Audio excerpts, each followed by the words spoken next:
No início do século XIX, a Europa não estava apenas em guerra, ela estava sendo rearranjada à força. Napoleão Bonaparte avançava como uma tempestade política e militar, derrubando tronos, redesenhando fronteiras e transformando antigos reinos em peças descartáveis de um tabuleiro maior. Para muitos países, resistir significava lutar. Para Portugal, resistir significava desaparecer. Pequeno, economicamente frágil e estrategicamente espremido entre potências maiores, o reino português vivia um dilema impossível: obedecer à França e romper com a Inglaterra, sua aliada histórica, ou desafiar Napoleão e sofrer uma invasão devastadora. No centro dessa crise estava Dom João, o príncipe regente. Longe da imagem de um governante ousado ou visionário, ele era conhecido por sua cautela extrema, quase paralisante. Dom João adiava decisões, evitava confrontos diretos e preferia ganhar tempo a assumir riscos. Em tempos normais, essa postura já seria problemática. Em tempos napoleônicos, era perigosa. Enquanto outras coroas europeias escolhiam lados, Dom João tentava manter todos satisfeitos, uma estratégia que, naquele contexto, simplesmente não funcionava. Napoleão não negociava com a hesitação. Quando Portugal se recusou a aderir plenamente ao bloqueio continental contra a Inglaterra, a resposta francesa foi clara: invasão. Tropas se organizavam para atravessar a Península Ibérica e Lisboa sabia disso. A ameaça não era abstrata nem distante. Ela avançava passo a passo, com prazos definidos e consequências explícitas. Caso fosse capturado, Dom João não perderia apenas o trono. Perderia o controle da dinastia, da administração e, possivelmente, da própria vida política. O clima em Lisboa era de ansiedade silenciosa. Nos bastidores do poder, ministros se dividiam entre a submissão à França e a fuga para preservar a monarquia. A ideia de abandonar a Europa parecia absurda, quase impensável. Nenhuma grande monarquia havia feito isso antes. Mas à medida que os exércitos franceses se aproximavam, o absurdo começou a parecer a única saída racional. A permanência significava humilhação. A fuga, embora vergonhosa, oferecia sobrevivência. A Inglaterra observava tudo com atenção. Como potência naval dominante, os britânicos tinham interesse direto em impedir que Portugal caísse nas mãos de Napoleão. Foi nesse jogo de interesses que surgiu uma solução inédita: transferir a corte portuguesa para o Brasil. A colônia mais rica do Império, distante das tropas francesas e protegida pelo Atlântico, passava a ser vista não apenas como fonte de recursos, mas como refúgio político. Não se tratava de um plano grandioso de transformação colonial, mas de uma manobra emergencial para manter o poder longe do alcance francês. Dom João resistiu até o último momento. A ideia de cruzar o oceano com toda a estrutura do Estado parecia caótica, arriscada e humilhante, mas o tempo acabou. Quando as tropas francesas atravessaram a fronteira, a decisão foi tomada às pressas. Não houve discurso heróico, nem anúncio solene. Houve pressa, medo e improviso. A ordem era simples: partir imediatamente. O destino, o Brasil. O objetivo, sobreviver. Essa escolha deslocava algo fundamental. O centro do Império Português deixava a Europa e atravessava o Atlântico. Pela primeira vez na história moderna, uma metrópole se mudava para sua própria colônia. Mas ninguém enxergava isso como uma revolução política. Para Dom João e sua corte, era apenas um recuo estratégico, uma retirada temporária até que o perigo passasse. A ideia de que aquela decisão mudaria para sempre o destino do Brasil simplesmente não existia. O que existia era pânico. Navios precisavam ser preparados, documentos reunidos, famílias avisadas. A fuga não era apenas do rei, mas de toda uma elite administrativa que sustentava o império. Cada atraso aumentava o risco de captura. Cada indecisão custava tempo precioso. A monarquia portuguesa, que por séculos governara à distância suas colônias, agora corria para salvar a si mesma, mesmo que isso significasse abandonar o próprio continente. Ao escolher fugir, Dom João não tentou ser lembrado pela história. Tentou apenas escapar dela. No entanto, ao dar as costas para Lisboa e apontar a proa dos navios rumo ao Brasil, ele iniciava um processo irreversível. Sem discursos, sem planejamento e sem intenção clara, Portugal transferia o coração do seu poder para o outro lado do oceano. E sem saber, preparava o cenário para uma transformação que nenhuma invasão francesa jamais conseguiria impedir. A decisão estava tomada, mas executá-la era outra história. Lisboa não teve tempo de se despedir da própria monarquia. A fuga da corte portuguesa não seguiu um plano organizado nem um cronograma bem definido. Foi uma corrida contra o avanço das tropas francesas. Em poucos dias, o porto se transformou em um cenário de confusão absoluta. Carruagens cruzavam ruas estreitas, baús eram empilhados às pressas, ordens se sobrepunham umas às outras. O império que governara territórios em vários continentes agora tropeçava na própria urgência. A pressa revelou o improviso. Navios mercantes foram adaptados para transportar nobres, funcionários, criados e militares. Não havia espaço suficiente para todos, mas ninguém queria ficar para trás. A corte não fugia como um corpo coeso, fugia como uma multidão assustada, cada qual tentando salvar o que podia. Documentos importantes se misturavam a objetos pessoais, obras de arte e até utensílios domésticos. Muito foi esquecido, muito foi perdido. O que importava era partir antes que fosse tarde demais. A família real embarcou sob escolta inglesa, um detalhe que deixava claro o grau de dependência de Portugal naquele momento. Sem a Marinha Britânica, a fuga sequer seria possível. O Atlântico, que durante séculos servira como ponte entre metrópole e colônia, agora se tornava uma barreira protetora contra Napoleão. Mas atravessá-lo naquele estado não era garantia de segurança, era apenas a única alternativa. A travessia foi longa, desconfortável e marcada por privações. Os navios estavam superlotados, a ventilação era precária e as condições sanitárias eram ruins. Doenças se espalharam com facilidade e o enjoo constante transformou a viagem em um tormento físico e psicológico. Para uma elite acostumada a palácios e protocolos rígidos, o cotidiano no mar foi humilhante. A fuga não tinha nada de gloriosa. Era uma retirada forçada, sentida em cada detalhe da travessia. Dom João, o centro dessa movimentação, não era um líder inspirador durante a viagem. Recolhido, desconfiado e tomado pela ansiedade, ele carregava o peso de uma decisão que ainda não sabia como explicar. Fugir era necessário, mas também era vergonhoso. Cada dia no mar reforçava a sensação de que a monarquia portuguesa estava sobrevivendo, não governando. A autoridade existia, mas sem território europeu sob os pés.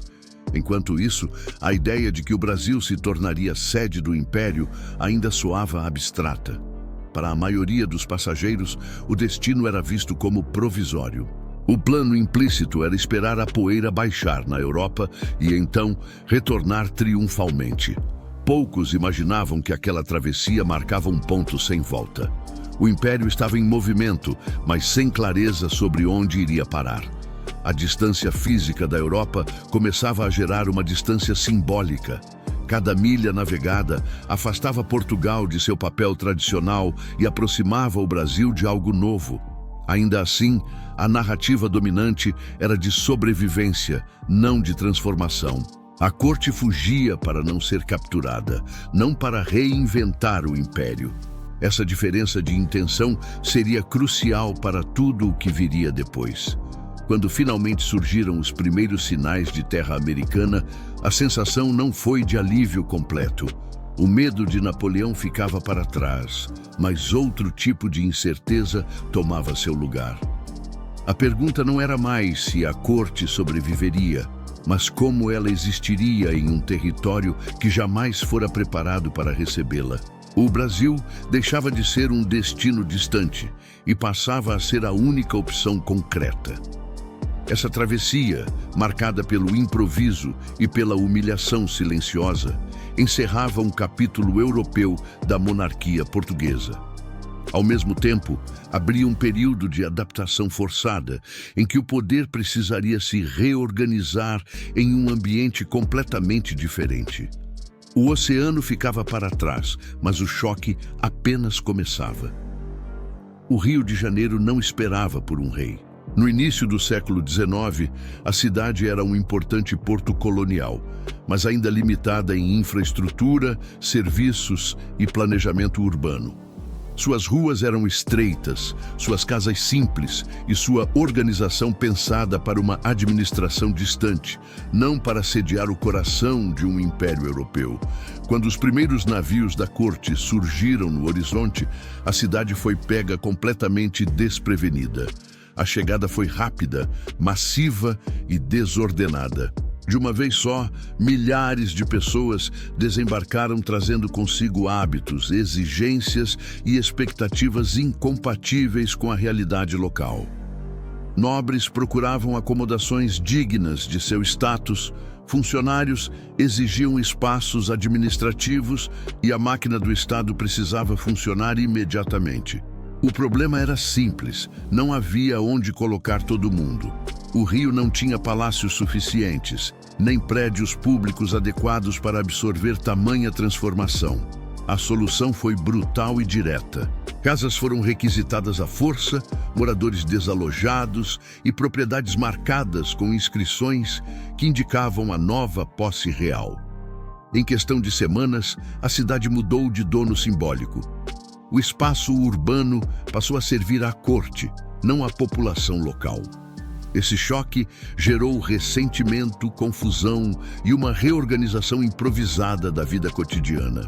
O Rio deixava de ser apenas uma cidade colonial e passava a funcionar como capital, mesmo sem estrutura para isso.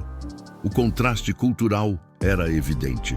A corte trazia consigo protocolos, cerimônias e uma rígida hierarquia social que pouco dialogava com a dinâmica da colônia. Os hábitos europeus tentavam se impor em um ambiente tropical, escravista e desigual. Para os moradores locais, a presença da realeza era ao mesmo tempo fascinante e opressiva. Para os nobres, o Brasil era exótico, desconfortável e provisório. Ninguém se sentia completamente no lugar. Dom João, agora instalado no Rio, precisava governar a partir dessa improvisação. Palácios foram adaptados, prédios religiosos ganharam novas funções e a cidade passou a girar em torno da corte. A antiga relação entre metrópole e colônia se invertia, ainda que sem declaração oficial. O poder estava ali, presente fisicamente, exigindo respostas imediatas para problemas que antes eram resolvidos a um oceano de distância. A economia local sentiu o impacto quase instantaneamente. A demanda por alimentos, serviços e mão de obra explodiu. Preços subiram, oportunidades surgiram e a cidade começou a se transformar rapidamente. Ao mesmo tempo, as desigualdades ficaram mais visíveis. O luxo recém-chegado contrastava com a pobreza já existente, criando uma tensão social constante. O Rio crescia, mas de forma desigual e acelerada. Esse momento marca uma ruptura silenciosa. Sem alarde, o Brasil deixava de ser apenas uma colônia administrada à distância e se tornava o centro real do poder português. Ainda não havia discursos sobre autonomia ou independência, mas o simples fato de o rei governar a partir do Rio alterava profundamente a percepção do território. O Brasil passava a ser vivido como centro, não mais como periferia. A cidade, que mal teve tempo de reagir, agora precisava se adaptar. E enquanto o Rio tentava absorver a corte, a própria corte começava a perceber que aquela estadia não seria tão passageira quanto imaginava. O improviso inicial dava lugar a algo mais permanente, preparando o terreno para mudanças ainda maiores. Com a instalação da corte no Rio de Janeiro, o improviso inicial logo deu lugar a uma tentativa clara de reproduzir a vida palaciana europeia em solo tropical. Dom João VI e sua comitiva passaram a reorganizar o espaço, os costumes e o funcionamento do poder para que tudo lembrasse, o máximo possível, Lisboa. O problema era que o Brasil não oferecia as mesmas condições. E essa diferença gerou excessos, distorções e contrastes profundos. A vida da corte exigia cerimônias, festas, cargos e privilégios. Títulos foram distribuídos, funções administrativas criadas e a máquina do Estado cresceu rapidamente. Muitos desses cargos tinham pouca utilidade prática, mas serviam para manter a hierarquia e recompensar lealdades. O governo inchava, enquanto a cidade tentava acompanhar.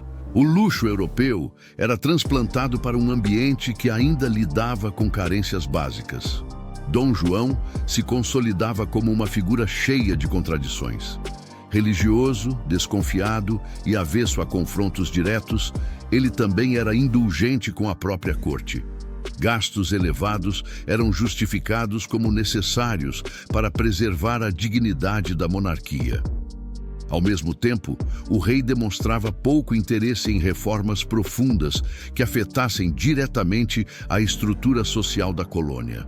O objetivo não era transformar o Brasil, mas tornar a permanência da corte mais confortável.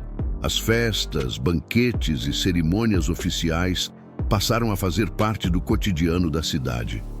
Para alguns, isso significava oportunidades econômicas. Para outros, reforço das desigualdades. O contraste entre o brilho da corte e a realidade da população escravizada e pobre tornava-se cada vez mais evidente. O poder estava mais próximo do que nunca, mas também mais distante da maioria da população. Essa tentativa de impor o luxo europeu expunha os limites do projeto. O Brasil não era Lisboa, e a adaptação forçada revelava tensões constantes. A corte queria estabilidade, mas gerava desconforto. Queria ordem, mas dependia do improviso. Cada gesto simbólico de grandeza ressaltava as fragilidades do sistema que tentava se manter intacto em um território completamente diferente. Ainda assim, algo começava a mudar de forma silenciosa. A presença constante da administração, dos tribunais e das decisões políticas no Brasil criava uma nova dinâmica de poder. Mesmo sem intenção reformista, a corte alterava a forma como o território era governado. O luxo, embora excessivo, vinha acompanhado de uma centralização inédita. Ao tentar viver como se ainda estivesse na Europa, a monarquia portuguesa acabava aprofundando sua ligação com o Brasil.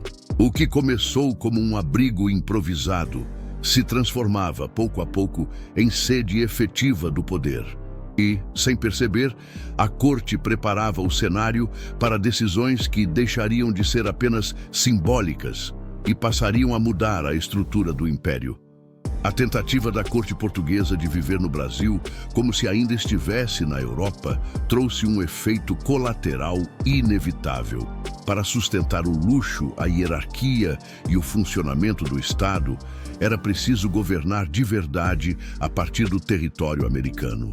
O improviso dos primeiros meses já não bastava. Dom João VI não tinha intenção de transformar a colônia, mas precisava mantê-la funcional. E, ao fazer isso, acabou alterando profundamente sua estrutura. A primeira grande mudança veio da necessidade econômica. Com a corte instalada no Rio de Janeiro, o antigo sistema colonial mostrou-se inviável. A dependência exclusiva de Portugal e as restrições comerciais não atendiam mais às exigências de uma capital imperial. A abertura dos portos às nações amigas não nasceu como um gesto de modernização, mas como uma solução prática para garantir abastecimento, arrecadação e estabilidade. O Brasil passava a negociar diretamente com o mundo, rompendo na prática séculos de isolamento comercial. Essa decisão alterou rapidamente a dinâmica econômica da colônia. Comerciantes locais ganharam espaço, novos produtos circularam e o Rio de Janeiro se transformou em um centro de trocas internacionais. A economia, antes voltada quase exclusivamente para atender a metrópole, começava a adquirir autonomia. Dom João não discursou sobre liberdade econômica, mas seus decretos criaram um ambiente completamente novo, no qual o Brasil deixava de ser apenas fornecedor e passava a ser mercado. Ao mesmo tempo, a administração pública precisava se expandir. Governar um império a partir do Brasil exigia instituições que antes sequer existiam na colônia. Tribunais, conselhos, órgãos administrativos e estruturas burocráticas foram criados ou transferidos. A imprensa, até então proibida, passou a funcionar. Escolas técnicas, academias e instituições culturais surgiram para atender às necessidades da corte. Nada disso foi pensado como projeto nacional, mas como ferramentas de governo. Essas mudanças tinham um efeito silencioso, porém profundo. O Brasil começava a se ver como algo além de uma colônia subordinada. A presença constante do poder político, das decisões administrativas e da circulação de ideias criava uma nova percepção de centralidade.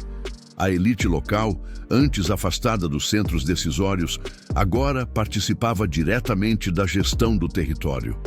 Experiência política, influência e acesso ao Estado deixavam de ser exclusividade europeia. Dom João VI seguia fiel à sua postura cautelosa. Ele não buscava rupturas, nem defendia reformas estruturais profundas. Cada medida era justificada como necessária para manter a ordem, proteger a monarquia e garantir a sobrevivência do império. No entanto, o acúmulo dessas decisões produzia um resultado inesperado. O Brasil estava sendo equipado com os instrumentos de um Estado moderno, ainda que ninguém o chamasse assim. A contradição se tornava evidente. Para preservar Portugal, fortalecia-se o Brasil. Para manter a monarquia intacta, alterava-se a relação colonial. O rei governava tentando evitar mudanças, mas seu governo as produzia continuamente. O território americano deixava de ser apenas administrado e passava a ser organizado como centro político efetivo. Ao final desse processo, algo já estava claro, mesmo que não fosse dito em voz alta.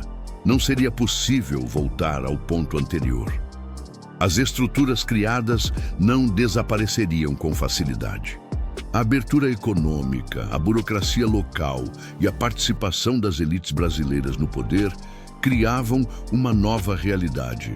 O Brasil estava sendo preparado para algo maior, mesmo que Dom João VI jamais tivesse essa intenção.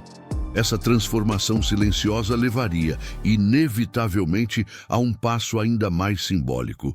Se o Brasil já funcionava como centro do império, faltava apenas que isso fosse reconhecido oficialmente.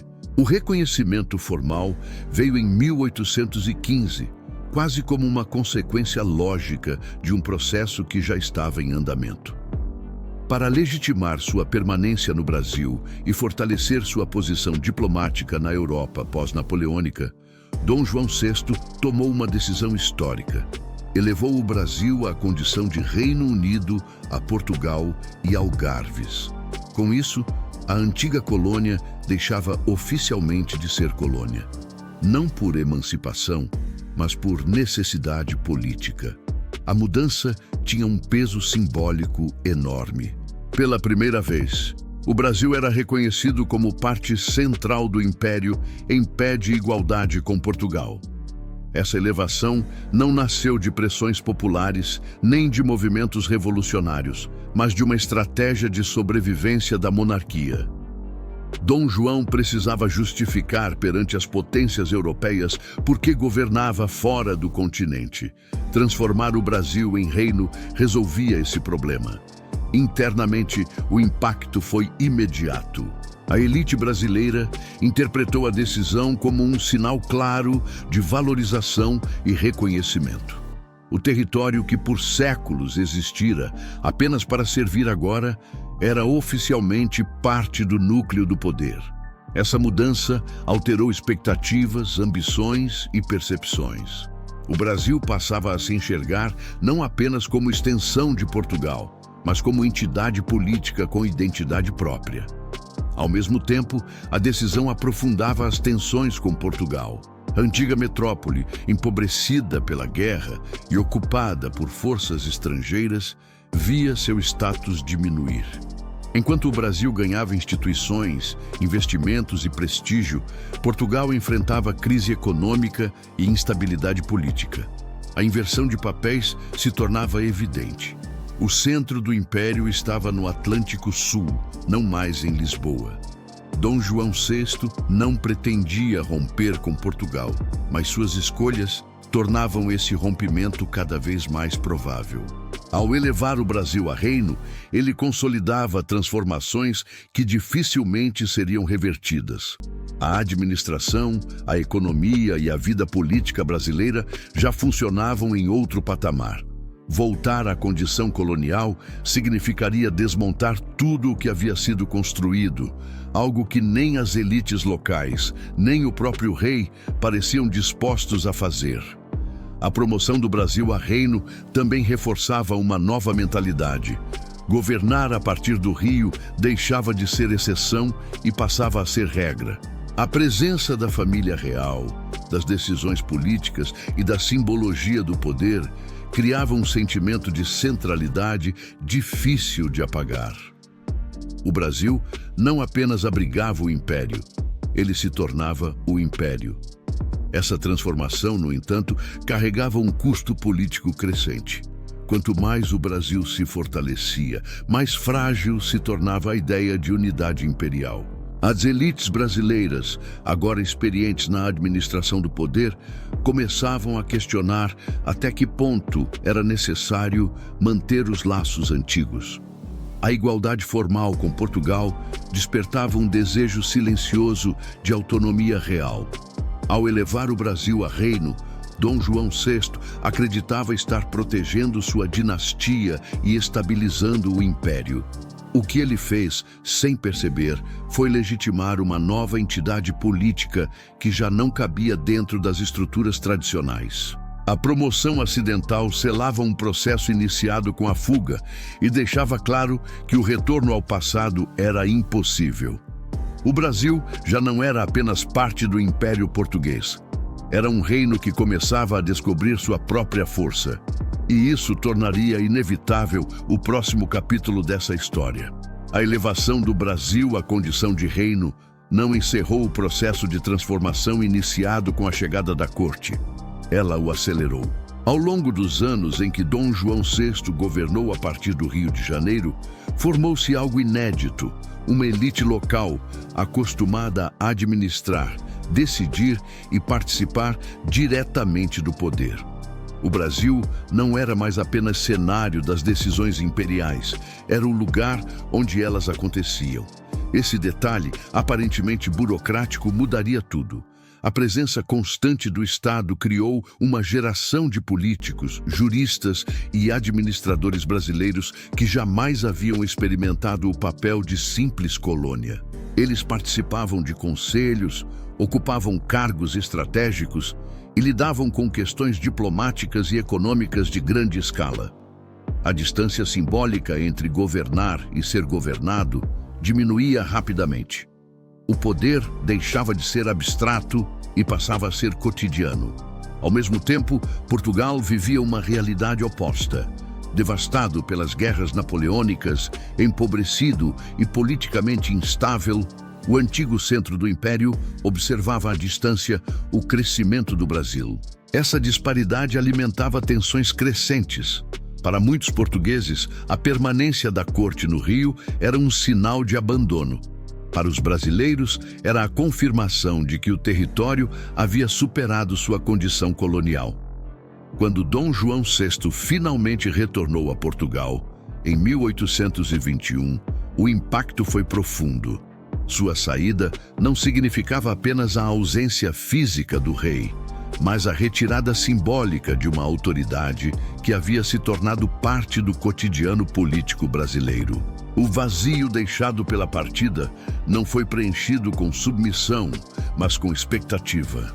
O Brasil já havia provado o gosto de governar a si mesmo. Dom Pedro, deixado como representante do pai, tornou-se o elo entre dois mundos em tensão. De um lado, as cortes portuguesas exigiam a reversão das transformações feitas no Brasil, tentando restaurar o antigo status colonial. Do outro, as elites brasileiras resistiam a qualquer tentativa de retrocesso. O conflito não era apenas político, era psicológico. Voltar a ser colônia significava negar tudo o que havia sido construído nos últimos anos. Esse momento marca o despertar de uma consciência nacional ainda em formação. Não se tratava, inicialmente, de um movimento popular amplo, mas de uma percepção crescente entre os grupos que detinham poder e influência. O Brasil funcionava, administrava recursos, mantinha relações internacionais e possuía estrutura estatal. A pergunta que começava a surgir era simples e perigosa. Se já fazemos tudo isso, por que obedecer a ordens vindas de longe? A ironia era evidente.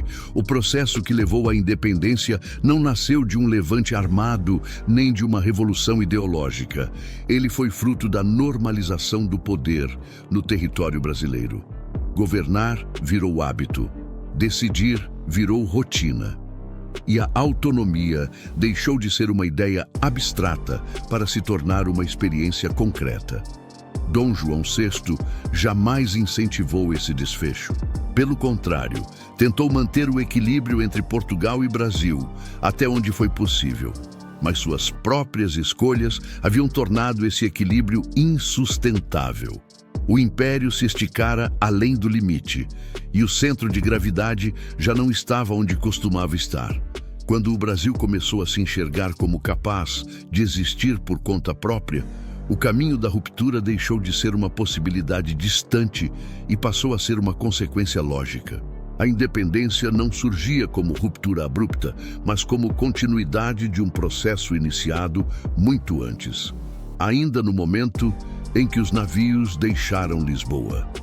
Ao observar o desfecho dessa história, a figura de Dom João VI surge cercada de ironia. Ele não foi um revolucionário, nem um reformador visionário. Sua trajetória foi marcada pela cautela, pelo medo do confronto e pela tentativa constante de preservar o que já existia. Ainda assim, foi justamente esse comportamento que desencadeou uma das maiores transformações políticas da história do Atlântico. Dom João fugiu para salvar a dinastia, não para fundar uma nação. Cada decisão tomada no Brasil teve como objetivo imediato garantir estabilidade, segurança e sobrevivência.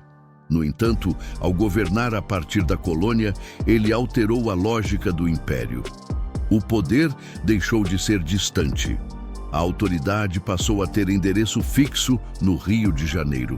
E essa mudança, por si só, redefiniu o destino do Brasil. O rei tentou manter tradições, preservar hierarquias e evitar rupturas, mas o contexto não permitia neutralidade. O mundo mudava rápido demais, e a presença da corte no Brasil acelerava processos que, de outra forma, levariam décadas.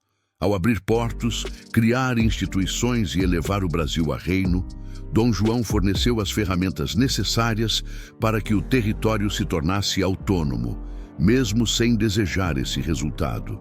A independência do Brasil, portanto, não pode ser entendida apenas como um ato heróico ou um gesto isolado. Ela foi o desfecho lógico de uma série de improvisos. O país nasceu menos de um projeto político e mais de uma sequência de decisões emergenciais. A fuga de Napoleão foi o gatilho. O restante veio como consequência. Essa origem acidental ajuda a explicar muitas das contradições do Brasil nascente. Um país que se tornou independente sem guerra prolongada, mantendo a monarquia e preservando estruturas sociais antigas. A ruptura foi política, mas não social. E isso reflete diretamente o modo como tudo começou, com medo, cautela e adaptação, não com ruptura radical. Dom João VI raramente é lembrado como figura central da independência brasileira. Ainda assim, seu papel foi decisivo. Ao tentar salvar Portugal, ele criou as condições para que o Brasil deixasse de ser apenas uma extensão ultramarina. Ao fugir, deslocou o eixo do poder. Ao improvisar, construiu instituições. E ao retornar à Europa, deixou para trás um território que já não aceitava ser governado como antes. No fim, o Brasil não nasceu de um plano genial nem de uma revolução idealizada. Nasceu de uma fuga mal planejada que saiu do controle. Um rei acuado, pressionado por Napoleão, atravessou o oceano acreditando estar adiando um problema. Sem perceber, ele havia iniciado um processo irreversível. A história de Dom João VI no Brasil é, acima de tudo, a prova de que grandes transformações nem sempre vêm da coragem ou da ousadia. Às vezes elas surgem do medo, do improviso e das escolhas feitas para sobreviver. E foi assim, quase por acaso, que uma colônia se transformou em reino, e um reino abriu caminho para um país.